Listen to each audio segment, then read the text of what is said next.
এই চ্যানেলটাকে সাবস্ক্রাইব করুন। তার পাশাপাশি ডিমি পেড্রাডোস এটাও বলল যে সমর্থকরা রেগে আছে, তারা দুঃখ পেয়েছে, এইটা স্বাভাবিক। কারণ আমরা জানি আমরা কোন জার্সিটা পরে খেলছি, এই জার্সিটাকে আমরা সম্মান করি। তবে আমি সমর্থকদেরকে এইটুকুনি আশ্বাস দিতে পারি, আপনারা যেমন সাপোর্ট করছেন আমাদের সাপোর্ট করে যান, আমরা অবশ্যই ভালো ফলাফল করব। অর্থাৎ ফ্যান্সদের কিন্তু সাপোর্ট চাইছে ডিমি পেড্রাডোস আরো বেশি করে। তো অলরেডি মোহনবাগান কিন্তু সব থেকে বেশি সাপোর্ট করে আইএসএল এ। তো বন্ধুরা এইবারে আপনাদেরকে তার পরের আপডেট দিই। এটা হচ্ছে সুভাশিস বোস মোহনবাগান হারায় কাদের দোষ দিচ্ছেন। সুভাশিস বোস অবশ্যই দোষ কাউকে সেরকম করে দেননি। তিনি বলছেন মোহনবাগান 3-4টে জেনুইন সুযোগ পেয়েছিল, গোলের সুযোগ, যেখানে মোহনবাগানকে গোল করা উচিত ছিল। অর্থাৎ বোঝা যাচ্ছে সুভাশিস বোস মোহনবাগানের ফরওয়ার্ডদের কি ইঙ্গিত করছেন। মোহনবাগান অনেকদিন পরে কিন্তু এই ম্যাচে ক্লিনশিট নিয়েছে, তাই সুভাশিস বলছে যে ক্লিনশিট পেয়েছে মোহনবাগান, সেটা অনেকটাই খুশির ব্যাপার। এবং সুভাশিস বোস বলছে আমাদের ফরওয়ার্ড কিন্তু প্রচন্ড যোগ্য এবং আজকে যেই সুযোগগুলো মিস করেছে, হয়তো ফরওয়ার্ডের খেলোয়াড়দের দিন ছিল না, এক একটা দিন খেলোয়াড়দের খারাপ যেতেই পারে, সেরকমই আজকে মোহনবাগান দলের কিন্তু খেলোয়াড়দের দিন ছিল না, এমনটাই বলছেন সুভাশিস বোস। অর্থাৎ মোহনবাগান না জিততে পারা কিন্তু অনেকটা দোষ সুভাশিস বোস ফরওয়ার্ডের খেলোয়াড়দেরকেই দিচ্ছে। এবারে আপনারা শুনুন কি বলছে মোহনবাগান কোচ হোজে মলিনা ম্যাচটা ড্র করার পর। হোজে মলিনা তিনি কিন্তু ম্যাচটা ড্র করেও অনেক খুশি।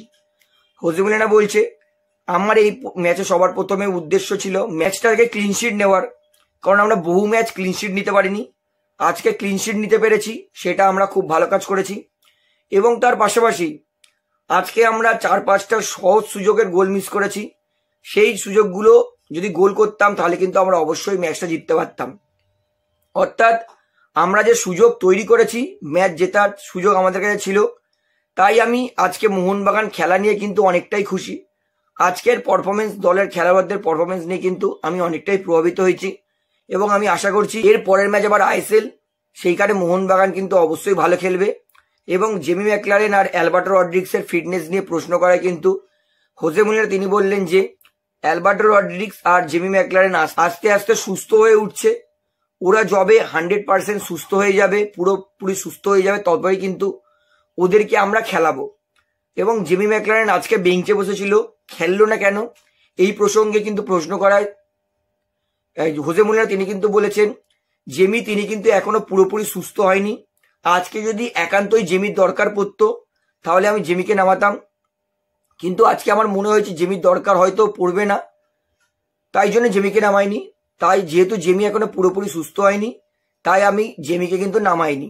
অর্থাৎ জেমি ম্যাকলারেন আর অ্যালবার্টো কিন্তু আস্তে আস্তে সুস্থ হয়ে উঠছে এবং 100% ফিট হলেই খেলতে নেওয়া হবে, এমনটা কিন্তু জানিয়ে দিল মোহনবাগান কোচ হোজে মলিনা। এইবারে আপনারা শুনুন কি বলছে ইস্টবেঙ্গল কোচ কার্ল স্কোয়াদ্রাদের পরিকল্পনা কি। আমরা সবাই জানি ইস্টবেঙ্গলের এই মুহূর্তে কিন্তু ডিফেন্সটা নড়বড়ে, তার অনেক বড় কারণ ইস্টবেঙ্গল ডিফেন্সে কিন্তু অনেক খেলোয়াড়ের চোট। এই মুহূর্তে ইস্টবেঙ্গল দলে অলরেডি লাকড়ার চোট, রাকিবের চোট, নিশুও কিন্তু পুরোপুরি ফিট নয়, তাই ইস্টবেঙ্গল দলের কিন্তু ডিফেন্স সাজাতে কিন্তু সমস্যা হচ্ছে কার্ল স্কোয়াদ্রাদের। ইতিমধ্যেই কার্ল স্কোয়াদ্রাত লাস্ট ইস্টবেঙ্গল প্র্যাকটিস, মানে গতকাল ইস্টবেঙ্গল প্র্যাকটিসে একটা অবাক কাণ্ড করার পরিকল্পনা দেখেছি, যেখানে গুরসিমরাতকে রাইট ব্যাক, মার্ককে লেফট ব্যাক, জিকসন সিং আর হেক্টর ইউস থেকে সেন্টার ব্যাক খেলিয়েছে। আমি সত্যি অবাক হয়ে যাব যদি আমি জিকসন সিংকে সেন্টার ব্যাকে দেখি, কারণ জিকসন সিং তিনি কিন্তু সেন্টার ব্যাকে আজ পর্যন্ত খেলেনি, আর খেললে কিরকম পারফরমেন্স করবে সেটাও কিন্তু একটা বড় বিষয় আছে। কারণ জিকসন সিং সেন্টার ব্যাক, আমরা জানি সেন্টার ব্যাক কিন্তু প্রচন্ড ক্রুশিয়াল, কারণ সেন্ট্রাল ব্যাক হচ্ছে last way of defence, last line of defence. তাই সেন্টার ব্যাকে জিকসন সিং কতটা পারবে সেটা সত্যি ভাবনার বিষয় আছে, যদিও এর সম্ভাবনা হয়তো কম হতে পারে, কারণ অলরেডি হিজাজিমার আর হেক্টর ইউস থেকেই সেন্টার ব্যাক খেলাবে। যদি একান্তই দরকার হয়, যদি তাকে কেরালার বিরুদ্ধে গোলে হারছে, সেক্ষেত্রে কিন্তু হিজাজিমারকে কিন্তু তুলে নিয়ে জিকসন সিংকে সেন্টার ব্যাক খেলিয়ে ফরওয়ার্ডে ডিয়ামান্টাকস আর হচ্ছে আপনার মাদিথালাল আর সোল ক্রিস্পোকে খেলিয়ে কিন্তু অ্যাটাকিং তৈরি করতে পারে east Bengal coach Carlos Cuadrat, অর্থাৎ যদি দরকার পড়ে তাহলেই কিন্তু আমরা দেখবো জিকসন সিং সেন্টার ব্যাক খেলছে, নয়তো কিন্তু জিকসন সিংকে আমরা সেন্টার ব্যাকে নাও দেখতে পারি। অর্থাৎ দরকারেই কিন্তু সাজাচ্ছে বলে মনে হচ্ছে আমার জিকসন সিংকে যদি সেন্টার ব্যাক খেলায় কার্লোস কোয়াদ্রাত, তাহলে খুব দরকার না পড়লে কিন্তু খেলাবে না, যেটা আমার পার্সোনালি মনে হচ্ছে। তাহলে বন্ধুরা এইবারে আপনাদেরকে তারপরের আপডেট দেবো, এটা হচ্ছে মোহামেডান তারা কিন্তু নতুন বিদেশি ডিফেন্ডার সই করে নিয়েছে। এটা হচ্ছে একটা ফ্রান্স ডিফেন্ডার ফ্লোরেন দোগিয়ার, যাকে সই করেছে মোহামেডান এসসি। মোহামেডান তারা কিন্তু নুনো রিয়েসকে সই করার জন্য চেষ্টা করেছিল, কিন্তু নুনো রিয়েসকে যেহেতু মোহনবাগান সই করেছে, তাই ইমিডিয়েটলি তাদের একটা বিদেশি সেন্টার ব্যাক দরকার ছিল, সেই জন্য তারা কিন্তু ফ্লোরেন ওগিয়েরকে সই করেছে।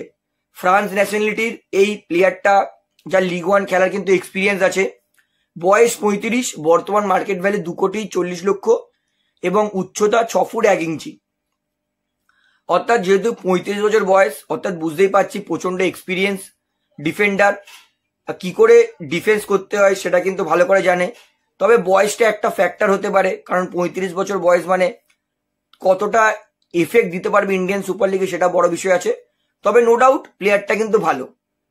ফ্লোরেন দোগিয়ার যদি অবশ্যই মোহামেডান এসে যদি সেট খেয়ে যায় তাহলে কিন্তু ভালো হবে। তো এইবারে আপনাদেরকে লাস্ট আপডেট দিই, এইটা হচ্ছে মোহনবাগান সচিব দেবাশিস দত্ত, তিনি কিন্তু পরিষ্কার জানিয়ে দিয়েছে আনোয়ার আলীর ভবিষ্যৎ নষ্ট করছে রঞ্জিত বাজাজ। দেবাশিস দত্ত তিনি বলছে ইন্ডিয়ান ফুটবলে এখনো এই সমস্ত জিনিস হচ্ছে, এটা সত্যি আমি অবাক হয়ে যাচ্ছি। আগের যুগে যেমন ফুটবল প্লেয়ারের এজেন্ট হতেন মামা জ্যাঠা কাকারা, সেটাই আনোয়ারের ক্ষেত্রে কিন্তু রঞ্জিত বাজাজ তার এজেন্ট হয়ে গেছেন।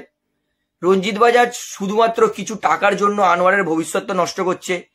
আমি চাইবো এই আইএফএফ ইমিডিয়েটলি রঞ্জিত বাজাজকে কিছুভাবে শাস্তি দিক। অর্থাৎ দেবাশিস দত্ত তিনি কিন্তু পরিষ্কার নাম নিয়ে বলেছেন যে আনোয়ারের ভবিষ্যৎ নষ্ট করছে রঞ্জিত বাজাজ, তাও আবার কিছু টাকার জন্য। অর্থাৎ এটা কিন্তু বলার জন্য বুকের প্রচন্ড দম দরকার কোনো লোকের নামে এত বড় কথা বলার জন্য। তো আপনি দেবাশিস দত্তর এই কথাতে কতটা একমত সেটা আমাকে অবশ্যই কমেন্টে জানাবেন। তো ভিডিওটা আমি এখানে শেষ করছি, আশা করি ভালো লাগলো। তো ভিডিওটি ভালো লাগলে অবশ্যই লাইক করুন, কমেন্ট করুন, শেয়ার করুন এবং চ্যানেলে যারা নতুন আছেন সবাইকে একটা অবশ্যই পাবলিক ভিউ কলকাতা এই চ্যানেলটিকে সাবস্ক্রাইব করে বেল আইকন প্রেস করে অল করে রাখবেন। ধন্যবাদ।